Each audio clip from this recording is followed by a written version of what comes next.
குழம்புக்கு மாதிரி. மதுரை போனி நல்லா சிறப்பு தரிசனம்.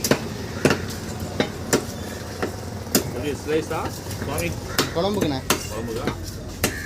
குழம்புக்குன்னா அப்படியே ரவுண்டாக போடலாமா? ரெண்டாக போட்டு போடலாம். ஸ்கொயராக போடுங்க அப்படியே. ரெண்டாக போட்டுருவா? ரெண்டாக போட்டு ஸ்கொயராக. அப்படிதான் சொல்லுங்கண்ணா.